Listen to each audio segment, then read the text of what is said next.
Hello everyone. Today we are solving a very interesting numerical from the Engineering Services Examination 2026 Mechanical Engineering Paper 1. And before solving it, let me tell you something about this examination.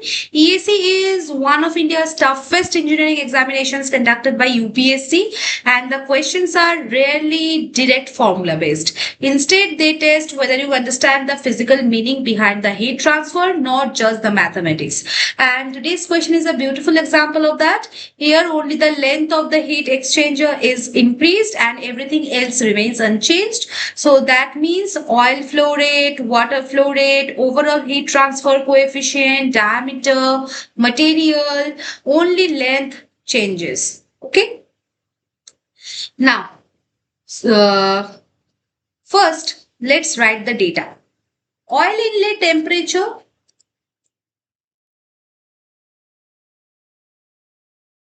This is 426. And initially oil leaves at. So finally it should leave at.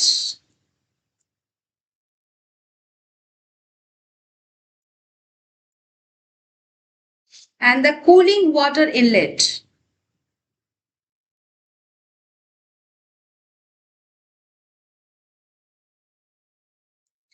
And the initially cooling water outlet.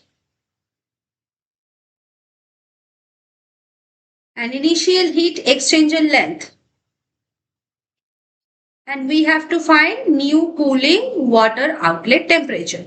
Now, whenever flow rates remain constant, heat lost by hot fluid will be equal to the heat gained by the cold fluid. Okay.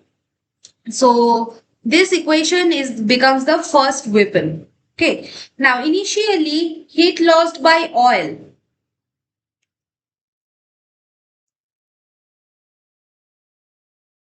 So this is,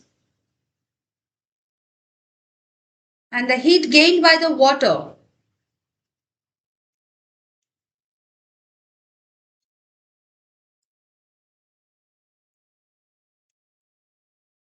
And hence we can say 51 CH, this is 12 cc. So CH by cc, this is 12 by 51, or we can say 4.25. Okay. So this ratio will remain unchanged because flow rates remain unchanged. Now remember, heat capacity rate.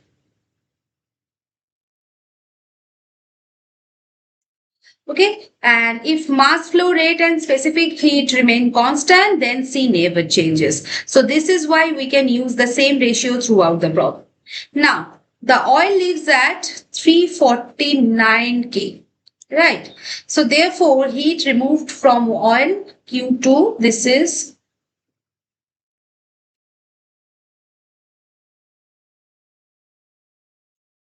and heat gained by the water.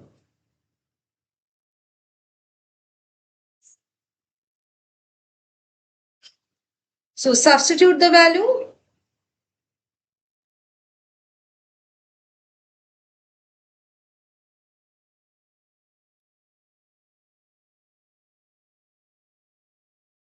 So we can say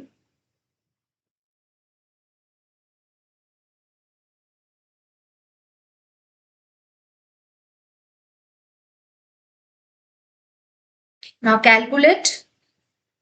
So this is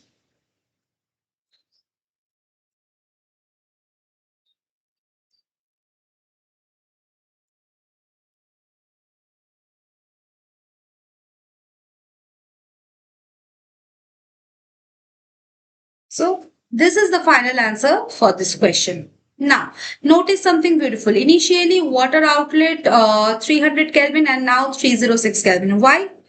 Because the oil is cooled much more whenever more heat is extracted from the hot fluid, that additional heat must go somewhere. So naturally the cooling water becomes hotter. So before doing any calculation, you should already expect the answer to be greater than 300 Kelvin. And this is called the engineering intuition. Okay. Now, students often memorize the formulas. Instead, understand the trend. If heat exchanger length increases, the area increases because A is equal to pi dl. And since the diameter is constant, area is directly proportional to the length. And more area means more heat transfer, and more heat transfer means hot fluid leaves colder, and cold fluid leaves hotter. So this logic is true for both parallel flow and the counter flow exchangers. Okay. So today's key learning is that energy balance should always be your starting point in the heat exchanger problems, because the oil is cooled further from 375 Kelvin to 349 Kelvin. The cooling water absorbs more heat and its outlet temperature rises from 300 Kelvin to approximately 306.1 Kelvin. So this is the final answer for this question. So clear now? I hope all the things are clear to you, and we will meet at the next session with a new question of Mechanical Engineering Paper 1, Engineering Services. Till then, bye-bye.